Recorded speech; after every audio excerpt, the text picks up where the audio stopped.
जय जय श्री राधे। सभी दोस्तों को मेरा नमस्कार। हरे कृष्णा।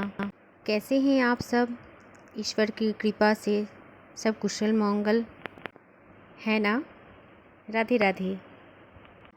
आप सभी को हमारे YouTube चैनल में, हमारे वृंदावन बिहारी में स्वागत है। आज भी मैं आपको एक बिहारी जी की चमत्कारी घटना सुनाने जा रही हूँ। जब भी आप बिहारी जी की कथा सुने, अपनी आँखों को बंद कर लें। आपको ऐसा लगना चाहिए कि ये कथा जो हम बोल रहे हैं आपको, वो आपको साक्षात दर्शन हो रहा है। हमारे बिहारी जी का दर्शन आपको साक्षात हो रहा है। आपके अनुभव में होना चाहिए ये कहानी, तभी आपको सुंदर से अति सुंदर लगेंगे हमारी बिहारी जी। जो भी मैं आपको बोल रही हूँ, उन सब का आपको एक मानो दृश्य जैसा दिख रहा है, जैसे सब कुछ अपने सामने हो रहा है। तब तो कथा सुनने का मज़ा और भी आ जाता है। आपका आनंद बिहारी जी के ऊपर लगाव और प्रेम और भी बढ़ा देगा। आप भावपूर्ण हो जाएंगे।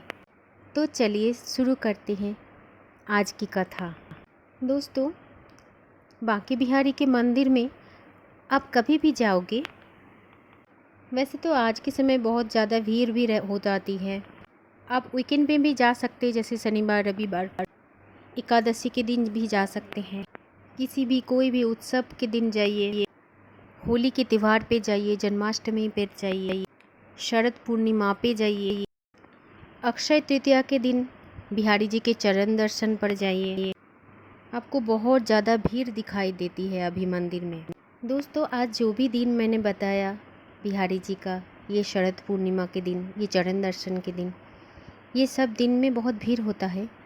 तो इसी के संबंधित एक कथा आज मैं आपको सुनाने जा रही हूँ। ज़रा ध्यान से सुनिएगा और आंखें बंद करके सुनिएगा, तभी आपको बिहारी जी अनुभव होंगे। दोस्तों, एक बार बसंत पंचमी का दिन था। त्योहार के दिन, पावन पर्व, और मंदिर में थी भारी भीड़। लोग ठाकुर जी के दर्शन के लिए बहुत ज़्यादा उत्साहित भी थे। अब दोस्तों, जहाँ पे भीड़ होता है वहाँ तो धक्का मुक्की भी होता है, ये भी बहुत स्वाभाविक है। लेकिन आनंद के क्षण में किसी को भी इतने भीड़ का कोई परवाह नहीं होता है कि कोई धक्का लग रहा है, कोई मुक्का लग रहा है, कुछ भी नहीं परवाह होती है। बस अपने ध्यान में ठाकुर जी को लेते हुए चलते रहते हैं भक्त सब। राधे राधे बोल के दर्शन के लिए सभी भक्त आगे बढ़ते जाते हैं मंदिर की तरफ। कोलाहल के इतने सारे माहौल के मध्य में एक नौजवान साधु दिखाई देता है।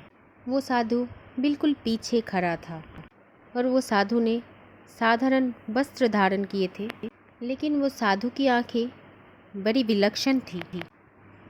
बड़ा तेज दिखाई दे रहा था उनमें। ये खड़ा शरीर, लंबा और रूखे बाल, चेहरे पे दाढ़ी, भगवे वस्त्रों को देखकर लग रहा था कि ये साधु है, वरना तो उसकी ओर ध्यान जाता ही नहीं। लेकिन जिसका भी ध्यान चला गया उस साधु पर, वो उनकी आंखों की गहराई को देख के बड़ा हैरान हो रहा था। बड़ी बड़ी चमकीली और पनीली आंखें, लगता है कि पता नहीं कितना पानी भरा है उनकी आंखों में। बस चुपचाप या तो ठाकुर जी को निहारता रहता, या कई बार आंखें बंद करके होठों में कुछ कुछ बिड़बिड़ाता रहता। एक दिन ऐसे ही आंखें बंद करके पीछे एक खम्बे की टेक लेके वो साधु खड़ा था, और उसके पास से निकलते हुए गोस्वामी जी ने कहा, हाँ अरे यहाँ बंद आंखों का क्या काम? ठाकुर के दर्शन करने आए हो तो आंखें खुली रखा करो। गोस्वामी जी की ये बात सुनकर साधु ने मुस्कुरा दिया। तनिक आंखें साधु की खुली और फिर बंद हो गया। कुछ देर बाद वही गोस्वामी जी फिर से वहाँ से निकल रहा था। उन्होंने फिर से वो साधु से बोला, भाई खरे खरे आप सो रहे हो क्या? आंखें खोलकर जरा ठाकुर जी को निहार तो लो। कितने सुंदर है वो, कितने सुंदर छवि है ठाकुर जी की। तब साधु ने बोला, सुंदर तो हैं, लेकिन अगर ठाकुर जी को पोशाक दूसरी पहनाते तो और भी ज़्यादा सुंदर लगते। अब गोस्वामी जी चौंक उठे और उन्होंने पूछा, भाई दूसरी पोशाक कौन सी? तब साधु ने बोला, वही वाला पोशाक जो सितारों से जड़ी थी और जिसका रंग गहरा केसरिया था। अब गोस्वामी जी चकित हो गए। साधु की बात तो बिल्कुल ठीक है। हुआ यूँ कि बसंत पंचमी पर ठाकुर जी को यही वाला पोशाक धारण करनी थी, लेकिन जब पहनाने का अवसर आया तो किसी कारणवश दूसरी पोशाक धारण करवानी हुई। दोनों पोशाक ही सुंदर थी ठाकुर जी का, पर पहली वाली के ऊपर सितारों का काम बड़ा सुंदर था और रंग भी केसरिया था, जबकि बिहारी जी ने उस समय पीले रंग की पोशाक पहने हुए थे। ये बात तो गोस्वामी जी के कुछ भी समझ में नहीं आया कि साधु को इतनी सारी बातें कैसे पता चला। साधु को कैसे पता चला पोशाक के रंग और उसमें जड़े हुए सितारों का काम, और दूसरी बात ठाकुर जी के श्रृंगार के बारे में उसको कैसे पता चला। ठाकुर जी के श्रृंगार के बारे में इस तरह खुलेआम कोई भी चर्चा नहीं होता और ना ही इन सब बातों को सार्वजनिक किया जाता है। लेकिन ये साधु इतनी सारी बातें कैसे जानता है?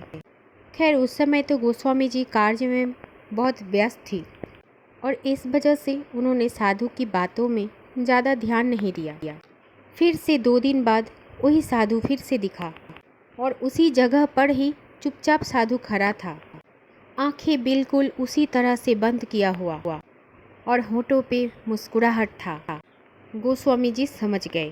गोस्वामी जी को इतना तो पता लग गया था कि हो ना हो ये कोई साधारण व्यक्ति नहीं है। फिर गोस्वामी जी ने वो साधु के पास जाकर बोला, महाराज, बंद आँखों से भी क्या ठाकुर जी निहारे जाते हैं? उन्होंने कहा कि बिल्कुल निहारे जाते हैं। तन की नहीं, मन की आंखें खोल कर देखना पड़ता है, और जब देखोगे मन की आंखों से तो उनको बिल्कुल अपने सामने ही पाओगे। लेकिन कैसे? आंखें बंद करके तो सब तो अंधकार दिखाई देता है, तो कैसे देख पाएंगे हम ठाकुर जी को? तब साधु ने आंखें खोली और साधु की आंखों की चमक में पता नहीं कितने हीरो का तेज समाया हुआ था। बहुत ही गंभीर वाणी से बोले हैं, तुम्हारे लिए खुली या बंद आंखें कोई मायने नहीं रखती है। सुबह जब मंदिर में दर्शन करने आए तब भी खुली आंखों पर बोझिल और दुखी मन से क्यों दर्शन किए? गोस्वामी जी तो एकदम चुप हो गए, क्योंकि बात बिल्कुल सही बोल रहे थे ये साधु। क्योंकि उस टाइम गोस्वामी जी बहुत दुखी थे और उनके मन में पुत्री की शादी को लेकर थोड़ा चिंता था और दर्शन के समय भी मन में चिंता के ही भाव थे। फिर गोस्वामी जी ने उस साधु से पूछा, पर महाराज आपको कैसे पता चला? उस दिन पोशाक के विषय में जो बात आपने कही वो भी बिल्कुल सही था और आज भी जो बोल रहे हो वो भी बिल्कुल सही था। ये सब बातें आपको कैसे पता है? कैसे जानते हैं आप ये सब? तब साधु की आंखों में शरारत चमकने लगी और साधु बोला, कैसे जानता हूँ? रोज़ तो मिलते हो तुम मुझसे, रोज़ देखते हो, फिर भी तुम्हारे मन में इतना संशय है। मन की आंखों से देखो। जब मन की आंखों से देखोगे ना, तब सब कुछ समझ में आ जाएगा। अपनी इत्र की सेवा याद रखना। अब तो गोस्वामी जी पूरी तरीके से हड़बड़ा गए। उसके मन में बिहारी जी की इत्र की सेवा की बात कई दिन से घूम रहा था और उन्होंने मन ही मन इसका निश्चय कर रखा था। लेकिन इतनी सब बातें साधु को कैसे पता लग गया? अभी ये सब बातें ही सोच रहे तो किसी ने उनका नाम लेके पुकारा और वो गोस्वामी जी जब आवाज़ की दिशा में देखा तो देखा कोई दूसरे गोस्वामी जी पुकार रहे थे। फिर जब वापिस साधु की ओर मुड़े तो देखा वो साधु वहाँ पर था ही नहीं। फिर गोस्वामी जी का तो बुद्धि चकरा गई। गोस्वामी जी बस यही सोच रहे थे, कहाँ गए ये साधु? कौन थे ये साधु? मन की बातें कैसे जान लेते थे? मेरे मन के अंदर तो बहुत सारे प्रश्न हैं, लेकिन उत्तर किससे मिलेगा? रोज़ मंदिर आते और आंखें बस उस साधु को ही तलाश करती थे, लेकिन फिर कभी वो साधु दिखाई भी नहीं दिया। इस घटना के करीब 15 से 20 दिन बाद एक दिन बिहारी जी मंदिर में वो गोस्वामी जी वो साधु का इंतज़ार कर रहे थे और उन साधु के बारे में बस सोच ही रहे था। तभी अचानक किसी ने उनके कंधे पर हाथ रखा और देखा तो अपनी आँखों को विश्वास भी नहीं हो रहा है। अरे आप, कब से मैं आपको ढूंढ रहा हूँ। अब तो आपको मैं जाने भी नहीं दूँगा। मैं कहाँ, तब वो साधु ने बोला कि मैं कहाँ जाऊँगा, मैं तो हमेशा तुम्हारे साथ हूँ और तुम्हारे मन में हूँ, बस आंखें बंद करके देखो। फिर गोस्वामी जी ने अपनी आँखों को बंद किया। तब ठाकुर जी का मुस्कुराता हुआ चेहरा वही उस साधु में परिवर्तित हो गया और जब आंखें खोली तो साधु बिल्कुल सामने थे। फिर से बंद किया तो वही नज़ारा दिख रहा था, मगर अब जब आंखें खोली तो वो साधु बिल्कुल नहीं थे। उनकी हाथ से वो तुलसी की माला ले गए थे। तब गोस्वामी जी आश्चर्यचकित हो गए। ये कैसी माया है, क्या लीला है प्रभु का। कौन सा खेल चल रहा है बिहारी जी के मन में, क्या खेल रच रहे हैं बिहारी जी मंदिर में। हे विधाता, तू क्या कर रहा है, मेरा तो कुछ भी समझ में नहीं आ रहा है।